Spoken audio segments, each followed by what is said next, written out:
Can we talk about anger for a minute? Not the dramatic, yelling, throwing things kind, the quiet kind, the controlled kind, the kind that sits in your chest and makes you shorter with people than you used to be. The kind where you say, "I'm just tired," but you know that's not the whole truth. I've noticed something. The older you get, especially once you stop mourning who you used to be, anger starts showing up differently. It's sharper, clearer, less apologetic, and that can feel unsettling. Because you were taught that being angry makes you difficult, too much, unstable. But what if your anger isn't a flaw? What if it's information?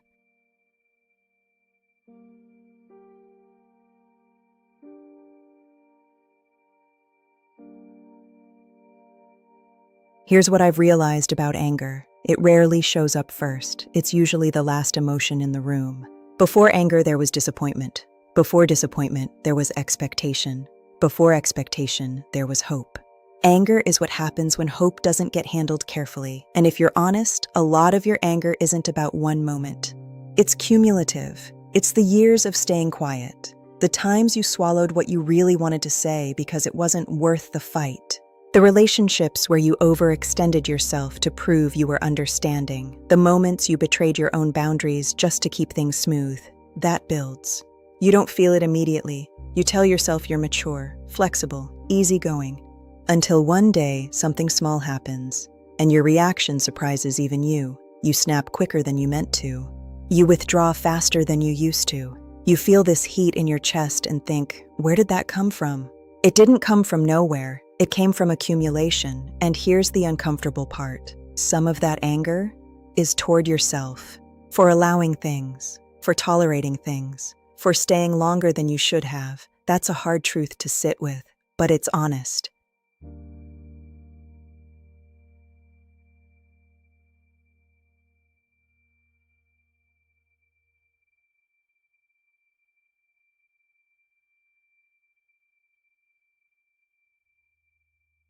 When you stop mourning your youth, something shifts. You're not trying to be liked in the same way anymore. You're not trying to prove your worth in the same desperate tone.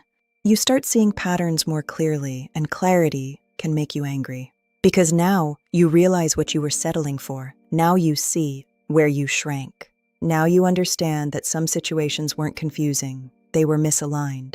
And anger rises up like, why did I accept that?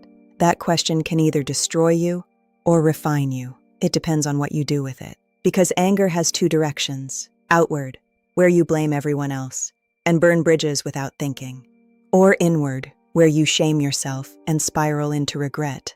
Neither one is productive.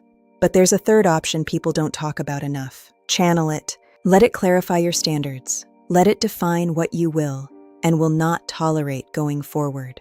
Let it strengthen your spine instead of hardening your heart. That's the difference between reactive anger and mature anger.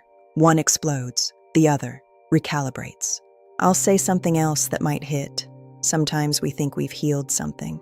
Until anger shows us we haven't fully processed it. And that doesn't mean you failed. It means there's another layer. You can forgive someone and still feel angry about what happened. You can move forward and still acknowledge the cost. Healing doesn't erase emotion. It organizes it. So when anger shows up now, it's not asking you to destroy something. It's asking you to examine something. Where am I still overextending? Where am I still avoiding confrontation? Where am I still pretending I'm okay with something that actually doesn't sit right with me? Anger is like a spotlight, uncomfortable, bright, hard to ignore, but useful if you're willing to look where it's pointing.